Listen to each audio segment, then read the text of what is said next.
नमस्कार, मैं रवीश कुमार। अरविंद केजरीवाल को आज ईडी के कोर्ट से राहत नहीं मिली। उन्हें 1 अप्रैल को फिर से पेश किया जाएगा, लेकिन राउज एवेन्यू कोर्ट में केजरीवाल ईडी पर ही भारी पड़ गए। अरविंद केजरीवाल ने कहा कि वे अपनी रिमांड का विरोध करने नहीं आए हैं। ईडी जब तक चाहे जेल में रख सकती है। स्पेशल जज कावेरी बावेजा के सामने केजरीवाल बोलने लगे। उनसे लिखित रूप में जमा करने के लिए कहा गया, मगर केजरीवाल ने अपनी पूरी बात ही कह डाली। मीडिया में, खासकर हिंदी के रद्दी अखबारों में इसे विस्तार से छापा नहीं जाएगा। पता ही नहीं चलेगा कि किस लिए केजरीवाल को गिरफ्तार किया गया है। कोर्ट में केजरीवाल ने अपना पक्ष कैसे रखा है, इस वीडियो में हम केजरीवाल की एक एक बात को यहां रखेंगे, ताकि जनता भी देख ले कि एक मुख्यमंत्री को कैसे घसीट कर जेल में डाल दिया गया है। अरविंद केजरीवाल ने एक ही सवाल तो पूछा ईडी से, चुप्पी पसर गई। वो सवाल ही ऐसा था कि सबको चुप करा गया। केजरीवाल ने पूछा कि आपने मुझे क्यों गिरफ्तार किया है। तब ईडी के वकील additional solicitor general SV Raju ने कहा, हमारे पास आपके खिलाफ बयान है। और यही वो जवाब था जिस पर केजरीवाल ने छक्का मारने का शॉट खेल दिया। केजरीवाल ने ईडी से कहा कि अगर मैं कहूं कि मैंने मोदी और शाह को 100 करोड़ रुपए दिए हैं, तो क्या आप मेरे बयान के आधार पर उन्हें गिरफ्तार कर लेंगे। इसके बाद वहां चुप्पी पसर गई। क्या यह अजीब नहीं है कि सिर्फ एक बयान के आधार पर एक राज्य के मुख्यमंत्री को उठाकर जेल में बंद कर दिया गया है। केजरीवाल ने कहा कि मैं यहां अपने रिमांड का विरोध करने नहीं आया हूं। ईडी मुझे जब तक चाहे जेल में रख सकती है, लेकिन हर किसी को पता होना चाहिए कि ईडी बीजेपी के लिए वसूली का रैकेट चला रही है। यह हालत हो गई है इस ईडी की। मुख्यमंत्री ने भरी अदालत में कह दिया, ईडी बीजेपी के लिए वसूली का गैंग चला रही है। केजरीवाल ने यह भी कह दिया कि वे अपने रिमांड का विरोध करने नहीं आए हैं। ऐसा कहना भी बता रहा है कि इस पूरी प्रक्रिया में न्यायिक व्यवस्था का क्या हाल हो गया है। क्या केजरीवाल के इस बयान से इसकी झलक नहीं मिलती है कि दलील कैसी भी हो, कितनी भी मजबूत हो, फायदा नहीं, फैसला तय है। इसलिए कोर्ट में अपने तरीके से बात कह देनी है और निकल चलना है। कह देना है हम रिमांड का विरोध ही नहीं कर रहे। केजरीवाल ने 2 बातें मारक तरीके से रख दी कि ईडी बीजेपी के लिए वसूली का रैकेट चला रही है। ऐसा लगता है कि केजरीवाल जेल भेजने की राजनीति के भय से अब आजाद हो गए हैं। उन्हें पता है कि यही आज की नियति है, किसी को भी जेल में डाल देना खेल हो गया है। अगर जनता नहीं देख रही है तो वे खुद भी तो जनता हैं और इस बात का प्रतिकार कोर्ट में कर सकते हैं। यह बोलकर ईडी बीजेपी के लिए वसूली का रैकेट चलाती है। 27 मार्च को दिल्ली हाईकोर्ट के सामने केजरीवाल के वकील अभिषेक मनु सिंघवी ने भी कोर्ट के सामने कुछ ऐसा ही कहा। सिंघवी ने कहा, मुझे खुशी है कि कम से कम 1 या 2 कोर्ट तो ऐसे हैं जिन्होंने ईडी की कार्य पद्धति पर कुछ कहा है। आमतौर पर कोर्ट ईडी नाम की होली काऊ को छूना भी नहीं चाहते। सिंघवी का तो यही कहना था कि ईडी को पवित्र गाय बना दिया गया है। नाम आते ही सब आस्था करने लग जाते हैं। इससे पहले याद कीजिए, सुप्रीम कोर्ट में कपिल सिब्बल ने क्या कहा था, यही कि जब इस कोर्ट का इतिहास लिखा जाएगा, निश्चित रूप से यह स्वर्णिम दौर नहीं होगा। सिब्बल की इस बात पर अदालत से यही आवाज आई। अच्छा, देखते हैं। अंग्रेजी में सिब्बल ने कहा, when the history of this court will be written, this will not be a golden period. Kejriwal, Singhvi और सिब्बल तीनों ने ईडी को लेकर कोर्ट के भीतर ये बातें कही हैं। ईडी का जिस तरह से राजनीतिक इस्तेमाल हो रहा है, वो हर दिन अदालतों का भी इम्तहान ले रहा है। जमानतें नहीं मिलती हैं और तरह तरह की कहानियां बना दी जाती हैं। 27 मार्च को दिल्ली हाई कोर्ट की तरह आज राउज एवेन्यू कोर्ट में भी ईडी के वकील का जवाब कुछ कमजोर नजर आया। अभिषेक मनु सिंघवी की याचिका पर ईडी यही कहती रही कि 3 हफ्ते का समय चाहिए जवाब देने के लिए। हाई कोर्ट ने 2 अप्रैल तक का समय दिया। ईडी ने आज यही कहा, हमारे पास सबूत हैं कि 100 करोड़ की रिश्वत की मांग की गई है। किसी ने दबाव में आकर बयान दिया है या नहीं, ये ट्रायल में साबित होगा। तो क्या इसका मतलब यह हुआ कि जेल में किसी पर दबाव डालकर बयान ले लिया जाए, उस बयान के आधार पर केजरीवाल को गिरफ्तार कर ट्रायल शुरू होने तक यानी लंबे समय तक के लिए जेल में डाल दिया जाए? इस वक्त किसी का बयान इतना महत्वपूर्ण कैसे हो सकता है कि किसी मुख्यमंत्री को आप जेल में डाल दें। अब हम आते हैं उन 4 बयानों पर जिनके आधार पर केजरीवाल को गिरफ्तार किया गया है और जिसकी बात खुद केजरीवाल ने आज कोर्ट के सामने रखी। मुख्यमंत्री केजरीवाल ने कहा, पहला बयान सी अरविंद का है। सी अरविंद मनीष सिसोदिया के सचिव थे। उन्होंने कहा कि एक दिन मेरे घर में मेरी मौजूदगी में मनीष सिसोदिया ने उनको कुछ एक्साइज डिपार्टमेंट के डॉक्यूमेंट हैंडओवर किए। ये नहीं कहा कि पैसे दिए, बस इतना ही। मेरे घर पर ढेरों मंत्री आते हैं, सचिव आते हैं, आपस में खुसर फुसर करते हैं, आपस में डॉक्यूमेंट शेयर करते हैं। क्या यह पर्याप्त कारण है कि सिटिंग मुख्यमंत्री को अरेस्ट कर लिया जाए? दूसरा बयान मागुंटा श्रीनिवासुलु रेड्डी का है, एमएसआर का। ये सांसद थे जगन रेड्डी की पार्टी से।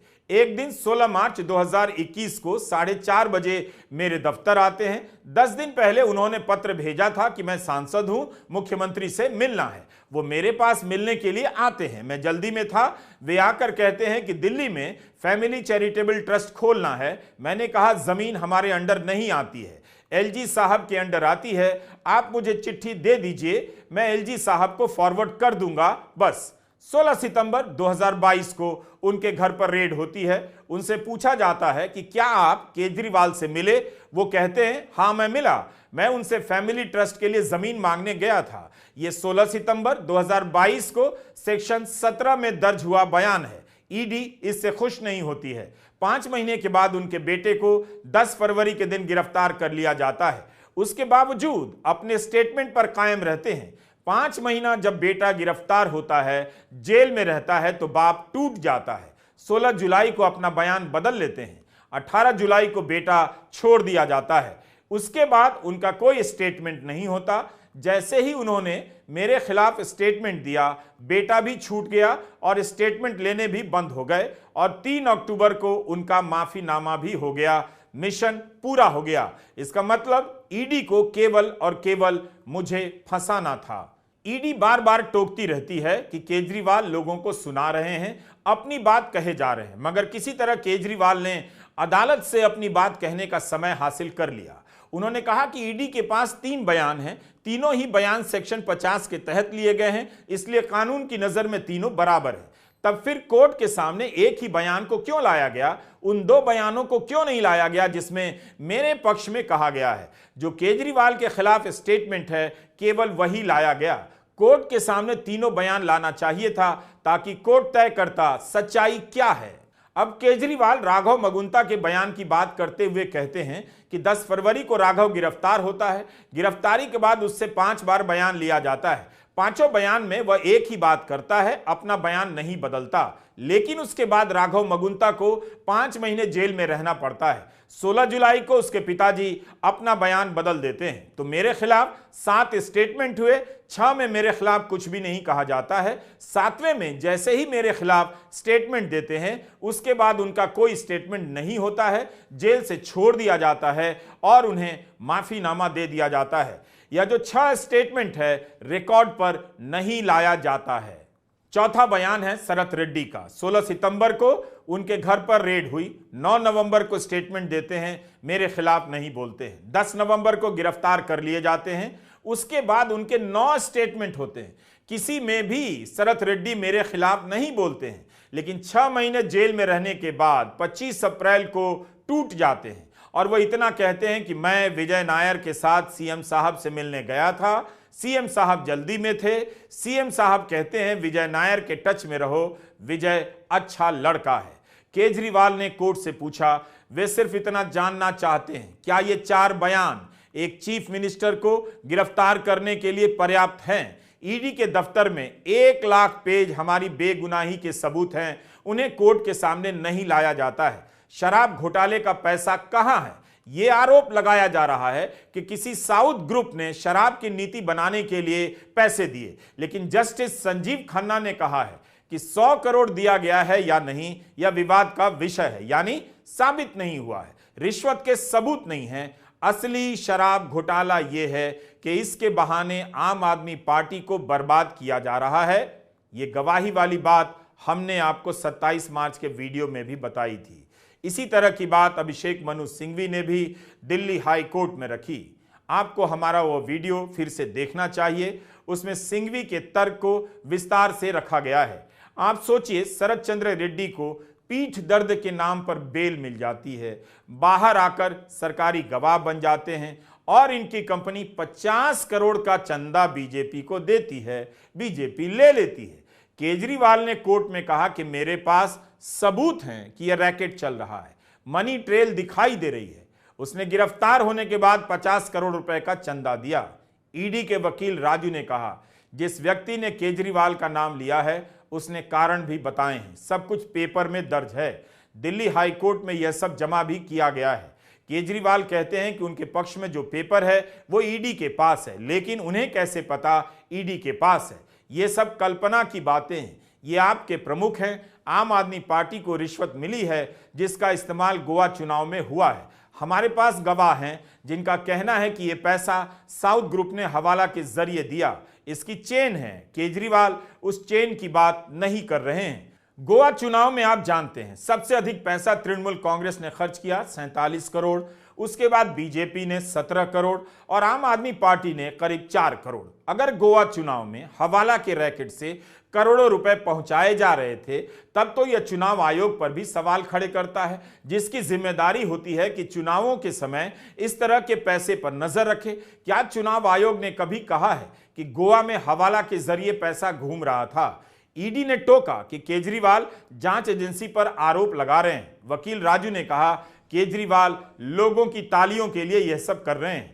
केजरीवाल ने जब कहा कि बीजेपी को अरबिंदो फार्मा ने चंदा दिया है, तब ईडी इनकार नहीं कर सकी। ईडी का यही कहना था कि उस चंदे का संबंध शराब घोटाले से नहीं है। अब ईडी को कैसे पता कि शराब घोटाले से 50 करोड़ का संबंध नहीं है? ईडी कहती है कि उस मामले में बीजेपी या किसी को नीति बनाने का अधिकार नहीं था। अब इस पर हमारी टिप्पणी सुन लीजिए। एडिशनल सॉलिसिटर जनरल बीजेपी के लिए कैसे बोल रहे हैं? उन्हें कैसे पता 50 करोड़ का चंदा किसी लाभ के लिए नहीं था? यह तो स्थापित हो चुका है कि शरद चंद्र रेड्डी के गवाह बनने के बाद ही अरबिंदो फार्मा ने बीजेपी को 50 करोड़ का चंदा दिया है। तो ईडी के वकील कैसे कह सकते हैं कि उसका संबंध शराब बनाने की नीति से नहीं है? यह देखना उनका काम नहीं है कि किसने किसे पैसा दिया, यह ईडी का जवाब था। क्या ऐसा जवाब हो सकता है?